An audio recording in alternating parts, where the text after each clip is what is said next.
iniciamos la semana descabezando la prensa nacional. Ivonne Melgar, muy buenos días. Muy buenos días, Vianey, excelente arranque de semana para ti y para todos. Gracias por su acompañamiento.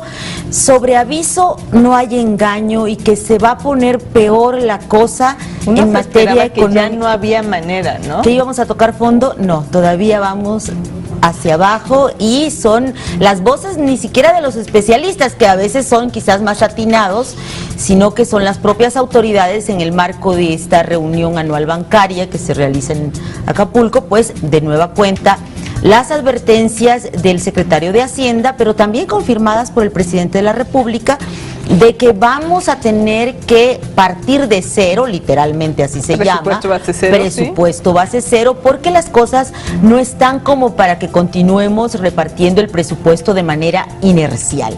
Varios son los focos rojos, los focos amarillos que se tienen en el plano de la economía y que hoy la prensa con alcance nacional retoma en sus portadas. Excelsior, deudas costarán a Estado 65,000 millones de pesos. Gobiernos locales deben 509,000 millones de acuerdo con lo que le reportan a Hacienda. La cifra corresponde al pago de intereses de este año y por otra parte se advierte que en las entidades se pierde el 65% de los fondos federales. Las entidades federativas del país pagarán este año 65,154,383,988 pesos solo por intereses, amortización y gasto de los 509,000 millones de pesos que adeudan a bancos y financieras, de acuerdo con lo reportado a la Secretaría de Hacienda y Crédito Público. También Excelsior pues destaca en su portada que Grupo Imagen adelanta el pago. Olegario Vázquez Aldir, director general de Grupo Empresarial Ángeles, anunció que Grupo Imagen Multimedia ya cubrió el costo de la concesión de la tercera cadena de televisión. No hay tiempo que perder, dijo al confirmar el pago de este dinero. Muy bien. En el Financiero se habla de que se preparan ya los ajustes al gasto de 2016. Luis Videgaray, el secretario de Hacienda, adelantó: estamos trabajando para atender el problema de la confianza. ¿Cómo? Es lo que viene, es lo que se necesita. Recuerda que toda la discusión de la desconfianza, pues la desató el propio secretario de Hacienda, asumiéndolo en unas declaraciones en Financial Times. Claro, de que no teníamos. De qué servía que las reformas funcionaran si se seguía viviendo este clima de desconfianza que alcanza el gobierno también. ¿Qué más? Reforma habla de cómo los municipios que vivieron auge petrolero recientemente ahora padecen la resaca. Se refiere a toda la situación del norte de Veracruz, donde hay desplome en inversión de petróleos mexicanos y está cayendo el empleo, los ingresos del sector hotelero y también del inmobiliario. Pero en otras noticias también petroleras, el economista señala que la ronda 1, es decir, este procedimiento para asignación de inversiones a nuevos jugadores después de la reforma energética, esta ronda 1 atrae a más petroleras. 7 empresas buscan licitar en una segunda fase, representa el 1.5% de las reservas totales del país. Shell, BP y la rusa Lukoil, entre las firmas interesadas. Vamos de la buena a la mala, de la mala a la buena, de la buena a la mala. Más bien serían 2 malas, una media buena, otras 2 malas, una menos buena que más, ¿no? Y así era que tú dijeras, no, ¿qué buena? Ya, no, ninguna. Pero, bueno, hay como diferentes lupas de optimismo o de y la variedad pesimismo. ¿Sabes qué, Ivonne Melgar? De la variedad de las portadas se respira que ya las vacaciones están a la vuelta. Ya se quieren ir de Semana Santa. Ya no hay como una nota, un hilo conductor, y hay mucha variedad. Hay mucha variedad, así es, mucha variedad. Y la grilla, que está buena, por eso me estoy apurando para caer en la grilla. La jornada. Cayó la inversión extranjera directa 54,129 millones de dólares. El saldo de la cartera en 2014 fue el más bajo en 5 años. Se trata de un retroceso compensado en parte por 19.522 millones de dólares en capital golondrino. Acumulan 426.000 millones de dólares los recursos de mexicanos en el exterior. Los reportes fueron enviados por el Banco de México al Fondo Monetario Mundial. 24 horas, los extranjeros pierden interés en bonos de deuda. La tenencia de CETES y bondes por parte de foráneos disminuyó en el último mes. Han vendido sus títulos anteriores para convertirlos en deuda en dólares y es una tendencia que continuaremos observando, apuntan analistas. Y en la vida cotidiana, en la vida más que tiene que ver con la falta de regulación en temas financieros, la crónica dice que se multiplican fraudes con créditos en efectivo. A todas luces se trata de crimen organizado, señalan las víctimas, y esta red de fraudes crece cuando hay crisis, dice la Conducef y Profeco. Estas casas que prestan dinero, que en 24 horas te resuelven, y todo este tipo de mecanismos que se dan ante la falta de liquidez cotidiana, los bolsillos vacíos, pues tiene que ver con el crimen organizado, pero también con la baja de ingresos en las familias. Y Excelsior en su encuesta de los lunes destaca que la opinión pública ve débil al peso por causas internas. El 82% de los consultados considera que el fenómeno no es exclusivo de México. 6 de cada 10 afirman que los efectos de disminución de los precios del petróleo y de la situación en Europa ya se dejan sentir en el país, Vianey. Y vamos a los gráficos de esta encuesta. En la pregunta 1 dice: ¿usted cree que la depreciación del peso frente al dólar tiene un origen externo al país o que tiene un origen interno? Para el 44% la causa es interna, es decir, está faltando un manejo adecuado de la política pública correspondiente. El 34% considera que son causas externas y 18% de los consultados atribuye a ambas partes. Vamos a la gráfica 5, que me parece interesante. La pregunta dice: a su juicio, ¿qué tanto están haciendo las autoridades financieras como la Secretaría de Hacienda y el Banco de México para enfrentar la depreciación del peso frente al dólar? Vianey, 20% contestó que muchísimo o bastante. El 47% considera que muy poco, así a secas poco, y el 27% cree que no se está haciendo, que se está haciendo nada. Oye, pero es que seguramente es gente como nosotras que no tiene cultura financiera. No sabe ahorrar. No, y ya sabemos perfectamente que cuando las cosas están mal vienen del exterior y cuando las cosas están bien es que son producto de las reformas y políticas que se aplicaron. Así es, de la expectativa que se abre. No, entonces eso ya lo deberíamos de saber todos. No, hay unos que están efectivamente. Es que no saben. Lo malo siempre viene de afuera. Es una política, es como un... Pues que como no nos quiere nadie afuera, entonces. Muy bien, oye, ¿y de lo electoral qué me tienes? Tenemos el foco rojo en Guerrero y Oaxaca. Ya no es solamente Guerrero, es también Guerrero y Oaxaca. Y Milenio dice que hay boicot electoral en esas entidades y diálogo en Guerrero. Se va a intentar el diálogo. Plantones de la CENTE en sedes del INE impedirá instalar casillas en escuelas y el gobernador guerrerense Rogelio Ortega, llama a recomponer el tejido social guerrerense. Padres de estudiantes desaparecidos tienen un tinte político y dice Rubido, Monte Alejandro Rubido, comisionado federal en seguridad, y Mancera pide a candidatos controles de confianza. Tenemos ahí la imagen de lo que fue el domingo electoral. Ayer es el expresidente Calderón, que asistió al registro de su hermana Luisa María como candidata del PAN a la gubernatura de Michoacán. El expresidente acusó que complicidades evitaron en su tiempo la captura de criminales como la Tuta. Qué chistoso, se olvidan las cosas rápidamente, ¿no? O sea, en Michoacanazo no lo mencionó en su discurso. Que agarró y se le fueron porque no integraron bien las averiguaciones. Hay máximas, así como tú aplicas esta de todo lo malo viene de afuera, todo lo bueno se hace aquí.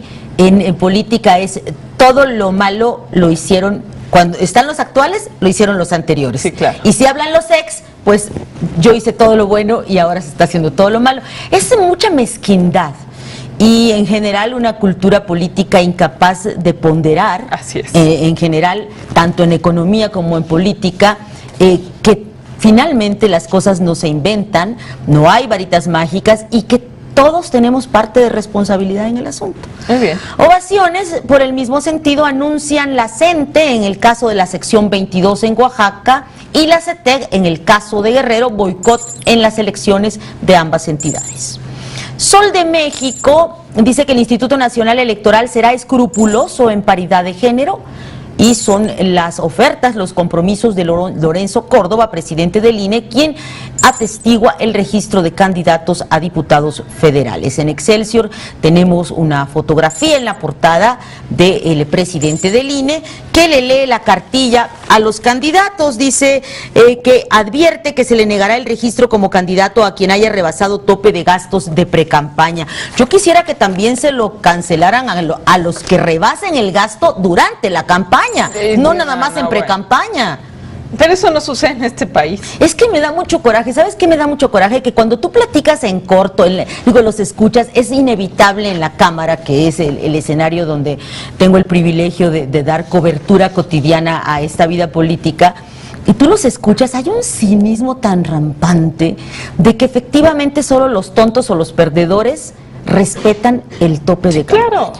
Obviamente no puedes, ¿cómo te diré? No te van a dar pruebas, pero lo coloquial, lo que se platica diariamente es, si a mí me quiere el presidente de mi partido, si yo estoy bien con la cúpula de la fuerza política a la que represento, me van a dar más.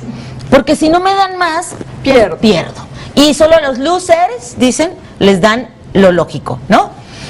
Universal, vamos a otro tema. A 9 de cada 10 le han robado en gasolineras, venden litros incompletos y hay bombas alteradas, afirman. Ignora la población que se debata norma para castigar ilícitos, ya pasó en el Senado, vamos a ver cómo le va esta semana en la Cámara de Diputados. Lo que no va a pasar, dice Reporte Índigo, es toda la serie de propuestas que el presidente Peña presentó en seguridad y se encuentra todo congelado en el Congreso. Ya nadie habla de mando único, nadie habla del número de emergencia y al parecer pues fue un decálogo que solo se va a quedar en propósitos de papel. Más por más habla también de la ley contra las desapariciones que en el DF se va a aplicar en los próximos días, se va a aprobar y sin embargo tiene todavía zonas que están en el limbo e indefinidas. Y finalmente la prensa se pregunta si fue accidente la muerte del hijo del perro aguayo este fin de semana que puso de luto a la comunidad deportiva. Y se responde que ni negligencia médica ni mala fe del Rey Misterio Jr. en muerte del hijo del perro aguayo, eso lo dice el doctor de la familia. En otras notas que tienen mucha importancia para los habitantes capitalinos de algunas regiones, dice que las mascotas son vecinos VIP en la Condesa, completan el área verde con una zona exclusiva para canes de 1,000 metros cuadrados y 2 fuentes donde se pueden refrescar. En el último año se han reducido las denuncias por casos de violencia contra los animales de compañía. 1/3 de los hogares que cuenta con mascotas gasta alrededor de 201 pesos a 400 pesos mensuales. Muy bien. Y en todo lo que tiene que ver con la grilla hacia las urnas el próximo 7 de junio, el Financiero dice que hay una distancia de 3 puntos entre el PAN y el PRI. De cara a la renovación de la Cámara de Diputados, el PRI redujo su ventaja a solo 3 puntos, con 30% de la intención de voto contra 27% del PAN. El PRD conserva la tercera posición de la preferencia efectiva con 12%, seguido muy de cerca por Morena con 11%. ¡Auch, auch! En quinto lugar ahora está el Partido Verde con 10%, según la más reciente encuesta de la serie El Financiero Parametría. ¿Cómo la ves? No, bueno, se van acercando, las cosas se están poniendo color de hormiga. Y en ese sentido, el ex canciller Jorge Castañeda en Milenio analiza 2 grandes posibles escenarios. Dice que puede haber uno donde se mejore la economía, se olviden los escándalos de corrupción y lo que tiene que ver con Ayotzinapa y haya una inercia que beneficie al gobierno y al partido en el poder. Esa es muy buena. Ese es un escenario muy optimista. Bueno, y él piensa que es un escenario. No dice qué va a pasar, pero dice, en estas condiciones, los comicios no constituyen un peligro. Las autoridades saben que el PRI no logrará una mayoría solo, pero con 30-32% que le dan las encuestas, sumado al 7-8% del Verde y el 3% de Nueva Alianza, se acercaría a un resultado que le daría 251 curules en la Cámara de Diputados. Un resultado no espectacular, pero que le permitiría gobernar en el segundo trienio. Pero... Espérame, ese escenario... Con respeto a Jorge Castañeda, vas a ponerle escenario gatito ternurita. Ok. Y ahora, ¿cuál es el segundo? El segundo escenario, dice él, pues no mejora la economía, todo lo que está pasando en Estados Unidos no nos beneficia, el peso no se fortalece, los escándalos continúan, la percepción de que las autoridades no atienden los asuntos como Ayotzinapa y lo que tiene que ver con la corrupción que cubre a todas las fuerzas políticas, se profundiza y entonces dice... Podría pasar que como desde el 2006 el piso del PRI, que se ubica en 25%, el Verde puede derrumbarse por sus tranzas, sin el Baester Gordillo Nueva Alianza puede perder el registro, si la abstención no se dispara gracias a las elecciones concurrentes, se dibuja un escenario de derrota para el presidente en su referéndum de verano, en cuyo caso la única salida sería la que insinuó ayer, ahí en las páginas de Milenio, Federico Berrueto, un gobierno de coalición entre el PRI y el PAN. Una idea, dice Jorge Castañeda, que debió haberse formado desde 2012, pero que a estas alturas le pone en la mesa a Andrés Manuel López Obrador, pues por el empuje que trae su partido. ¿Sabes?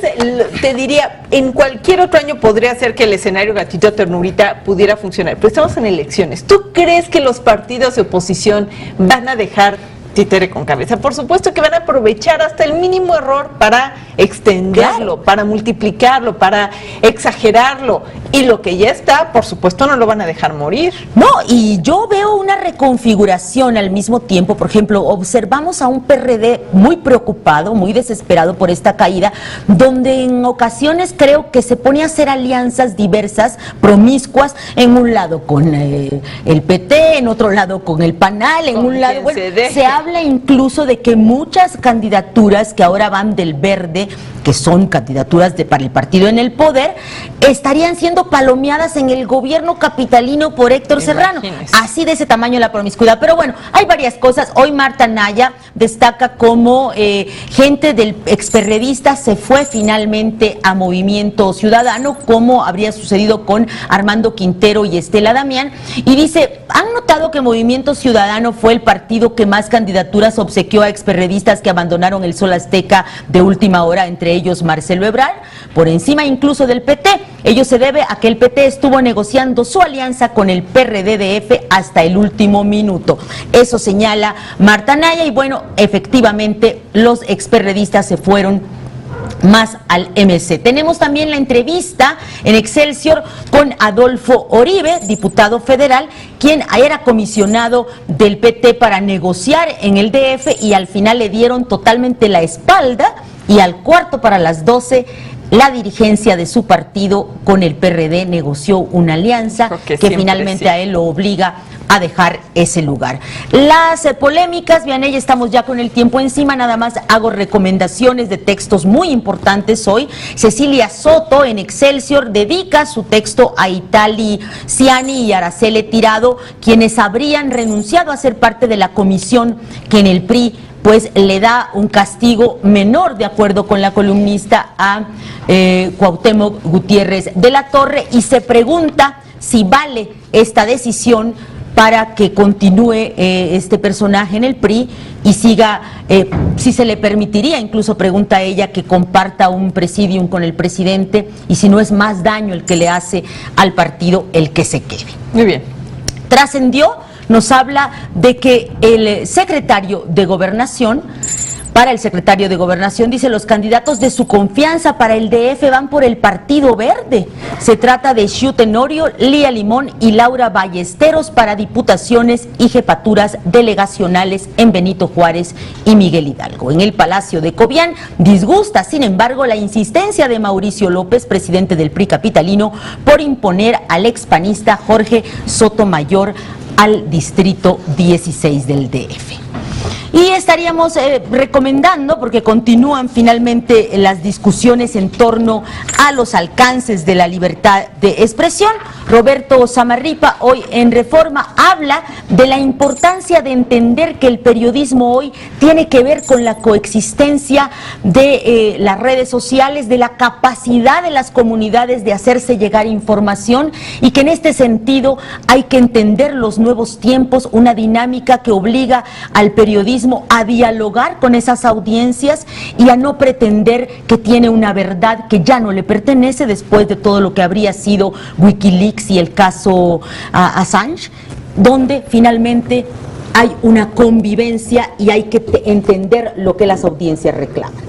Sobre el mismo tema, la bitácora del director Pascal Beltrán del Río habla de una protesta en Twitter y la advertencia de iniciar acción legal por parte de la actriz Ashley Judd, y cómo esto ha puesto a discusión cuáles son los límites de la libertad de expresión en las redes sociales. Vianney. Muy bien, oye, ¿y qué nos depara la agenda informativa para esta semana? Fíjate que para hacer antesala de las vacaciones está bastante movidita. Hoy, para el día de hoy, tenemos cómo el gobernador del Banco Nacional de México, Agustín Carsten, comienza su gestión como presidente del Comité Monetario y Financiero Internacional del FMI. También hoy el titular de la SEDATU, Jesús Murillo Caram, presenta el informe de avances de la Política Nacional de Vivienda en Campo Marte. Hoy también se cumplen 21 años del asesinato de Luis Donaldo Colosio y pues se conmemora este aniversario luctuoso. Para mañana inicia la cumbre anticorrupción en México, convocada por la Conferencia Americana. Son 2 días de trabajo. Y el miércoles comienza el Festival de Centro Histórico 2015 hasta el 12 de abril. Incluye eventos culturales en diferentes recintos. El jueves, en la Ciudad de México, inicia la Feria del Empleo organizada por el gobierno capitalino en el Palacio de los Deportes. Y finalmente se destaca que para el sábado se realiza la Hora del Planeta. La idea es apagar las luces de 20:30 a 21:30 hora local para demostrar el compromiso con el planeta Tierra. ¿Y qué caricaturas me tienes ya para irnos? Ya para irnos, Vianney, tenemos a Camacho en Reforma, retratando así un poco la controversia para los cartonistas. Hoy tiene que ver con la sanción a medias para Cuauhtémoc Gutiérrez de la Torre. Y se pregunta, ¿es la ética priista? Alguien dice, pues no veo motivos por qué tendríamos que expulsar a don Cuau Gutiérrez. Yo tampoco, dice otro. Y en el país de nunca jamás, en Milenio, jamás dice, eso parece. Habla César Camacho, líder del PRI. Como dijo Colosio, en el PRI queremos que México siga siendo un país de leyes. Y alguien pregunta, ¿dijo de güeyes? Y con rudeza, Helio Flores retrata así lo ocurrido en el PRI capitalino. El privilegio del prestigio, dice, y es César Camacho quien sobre la cabeza de Cuauhtémoc Gutiérrez de la Torre dice, la figura de daño a la imagen del partido no existe en nuestros estatutos. Y vos, Melgar, mañana nos vemos en punto de las 7, pero ya tenemos tu blog, ya está al aire. Ah, ya no te lo presenté, mira, lo tenemos ahora con grilla en la Cámara, y cómo esta competencia electoral nos está ya impidiendo ver a unos legisladores trabajar más que por los votitos que le corresponden a su curul próxima. Entonces ya está en excelsior.com.mx de cómo el Congreso se va de grilla por las elecciones.